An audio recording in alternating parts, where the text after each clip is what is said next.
Hi there, it's Lisa here on our fifth Sunday of Easter, and our first reading is from the Acts of the Apostles, and it's when the first missionary journey winds up, but we have the mild part here. Paul was returning to cities in which he had been threatened to be stoned or stoned and left for dead, dragged out of the city, and the disciples prayed around him and he rose up. So after that happened, in Iconium was the threat, and Lystra was the healing of a person, and then they wanted to call them gods, and then the Jews got angry and stoned him. So they're returning to the places where they had serious threat and stoning to death. But so when we talk about they strengthened the spirits of the disciples and exhorted them to persevere in the faith, they are living witnesses of what they're saying. So keep that in mind as we read it, okay? So after Paul and Barnabas had proclaimed the good news to that city, which was Derbe, where they went after they had been threatened, and made a considerable number of disciples, they returned to Lystra, the place where he had been stoned to death, and to Iconium, where he had been threatened to be stoned to death, so he ran out of town, and then to Antioch. They strengthened the spirits of the disciples and exhorted them to persevere in the faith. So strengthen and exhorted are words that you want to emphasize, right? It is necessary for us to undergo many hardships, like we just did it, and you too, because as those disciples will remain in these cities, they will encounter the same hardships and the same animosity that Paul had. So listen to how they're taking care of them, right? They're reminding them that this is what to expect. They're appointing elders for them in each church, and with prayer and fasting, the powerful weapons, right?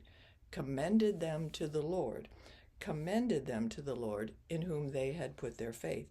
This word commended will be repeated again. They sailed. So here we're traveling through Pisidia, Pamphylia, proclaiming the word at Perga, went down to Attalia, and from there they sailed to Antioch. So there's two Antiochs. One is in Pisidia and one is over in present-day Turkey, right? Greek and Turkey. From there they sailed to Antioch, where they had been commended to the grace of God. So this commending going on of being sent out, right? For the work they had now accomplished. And when they arrived, they called the church together. So here we are. Well, we made it.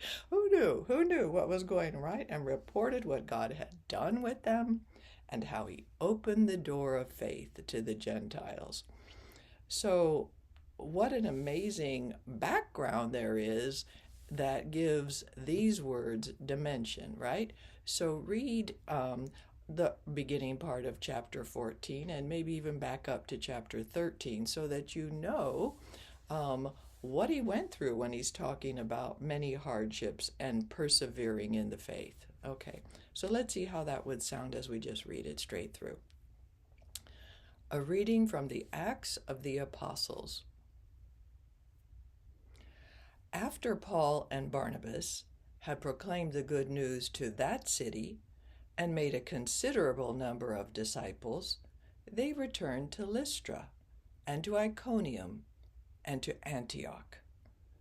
They strengthened the spirits of the disciples and exhorted them to persevere in the faith, saying, "It is necessary for us to undergo many hardships to enter the kingdom of God." They appointed elders in each church, and with prayer and fasting, commended them to the Lord in whom they had put their faith. Then they traveled through Pisidia and reached Pamphylia. After proclaiming the word in Perga, they went down to Attalia. And from there they sailed to Antioch, where they had been commended to the grace of God for the work they had now accomplished. When they arrived, they called the church together and reported what God had done with them and how he had opened the door of faith to the Gentiles. And we wait 1, 2, 3, and then very strong, the word of the Lord. Don't let it fall off, the word of the Lord, okay? Strong when you finish that off. God bless.